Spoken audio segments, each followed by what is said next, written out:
ایک روز شوہر نے پرسکون ماحول میں اپنی بیوی سے کہا، بہت دن گزر گئے ہیں، میں نے اپنے گھر والوں، بہن بھائیوں اور ان کے بچوں سے ملاقات نہیں کی۔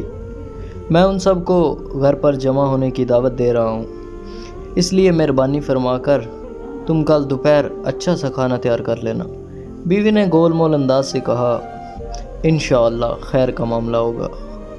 شوہر بولا، تو پھر میں اپنے گھر والوں کو دعوت دے دوں گا۔ اگلی صبح شوہر اپنے کام پر چلا گیا اور دوپہر 1 بجے گھر واپس آیا۔ اس نے بیوی سے پوچھا، کیا تم نے کھانا تیار کر لیا؟ میرے گھر والے 1 گھنٹے بعد آ جائیں گے۔ بیوی نے کہا، نہیں، میں نے ابھی نہیں پکایا، کیونکہ تمہارے گھر والے کوئی انجان لوگ ہیں، لہذا جو کچھ گھر میں موجود ہے وہ ہی کھا لیں گے۔ شوہر بولا، اللہ تم کو ہدایت دے، تم نے مجھے کل ہی کیوں نہ بتایا کہ کھانا نہیں تیار کروں گی؟ وہ لوگ 1 گھنٹے بعد پہنچ جائیں گے، پھر میں کیا کروں گا؟ بیوی نے کہا، ان کو فون کر کے معذرت کر لو، اس میں ایسی کیا بات ہے؟ وہ لوگ کوئی غیر تھوڑی ہیں، آخر تمہارے اپنے گھر والے ہی تو ہیں۔ شوہر ناراض ہو کر غصے میں گھر سے نکل گیا۔ کچھ دیر بعد دروازے پر دستک ہوئی۔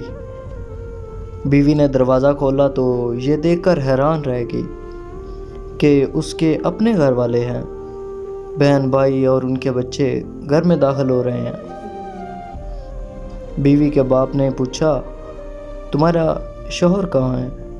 وہ بولی، کچھ دیر پہلے ہی باہر نکلے ہیں۔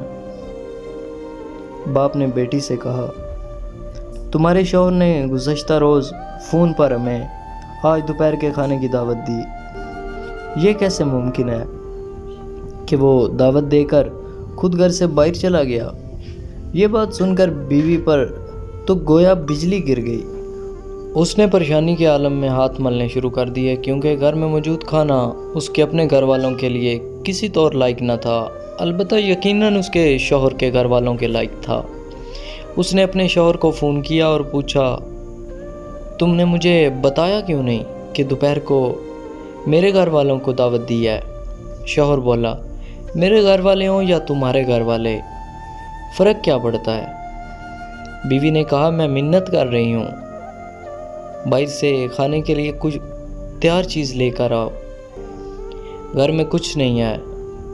شوہر بولا، میں اس وقت گھر سے کافی دور ہوں، اور ویسے بھی یہ تمہارے گھر والے ہی تو ہیں، کوئی غیر یا انجان تھوڑی ہیں، ان کو گھر میں موجود کھانا ہی کھلا دو، جیسا کہ تم میرے گھر والوں کو کھلانا چاہتی تھی، تاکہ یہ تمہارے لیے ایک سبق بن جائے، جس کے ذریعے تم میرے گھر والوں کا احترام سیکھ لو۔